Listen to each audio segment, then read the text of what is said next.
Morning. So I'm gonna be going over care of a Central American wood turtle. The reason I'm doing this is because I've been looking at care for it a lot recently on YouTube, and I haven't been able to find a ton of information. So I decided I'd make my own video.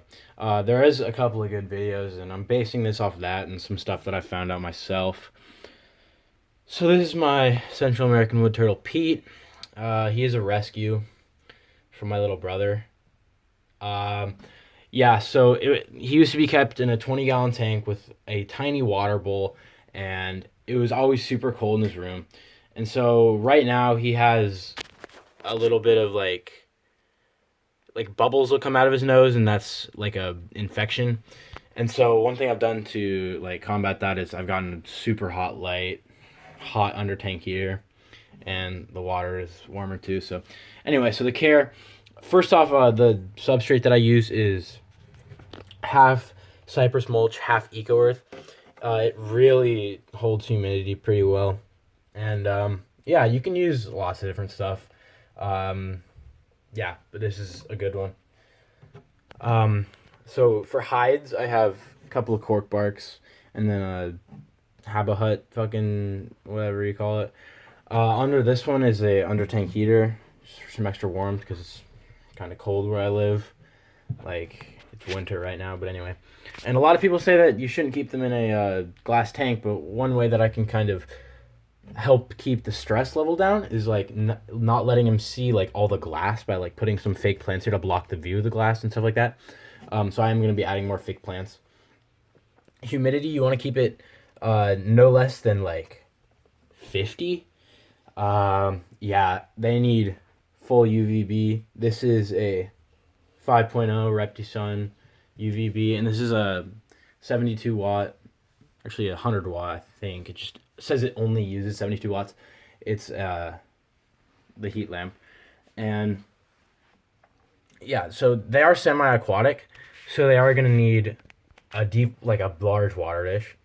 And so this is about 2 inches of water. I saw on one video that this guy, he put two pans so that when you take it out to replace it, the substrate doesn't just cave back into that hole, which is really nice.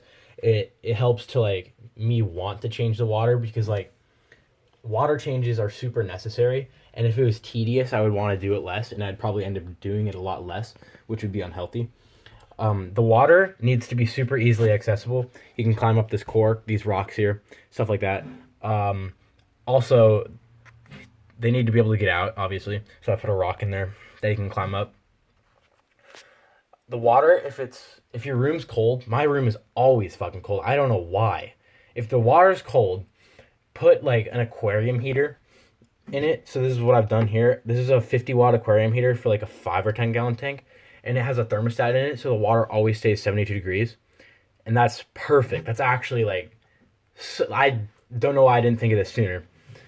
Anyway, temperatures, they need a hot spot of 90s, upper 90s, and then cool, they need to have a gradient so it'll get cooler and cooler as you go along, and it's about room temperature when you get over here. So I missed the tank a lot.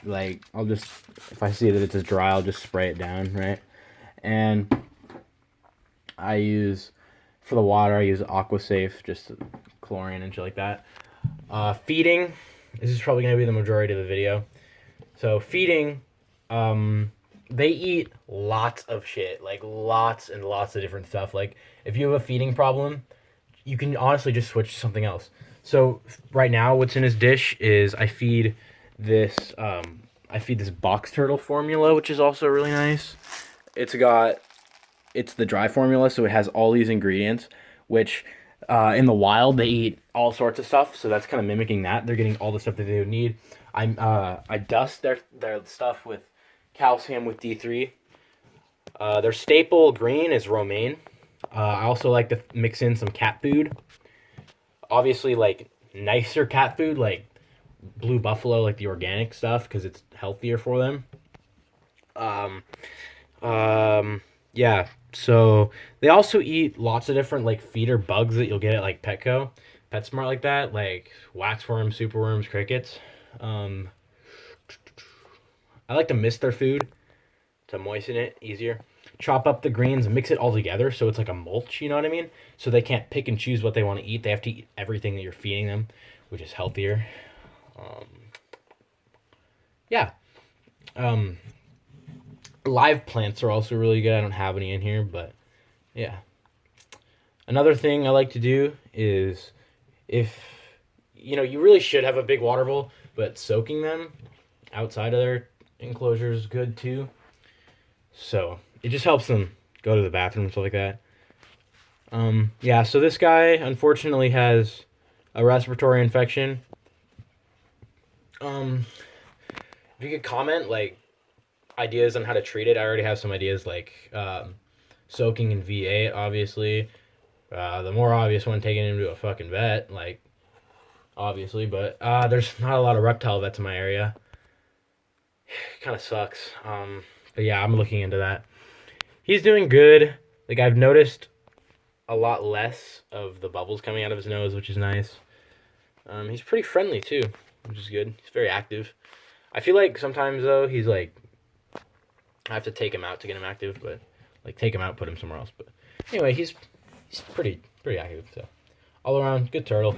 I would say it's an intermediate pet.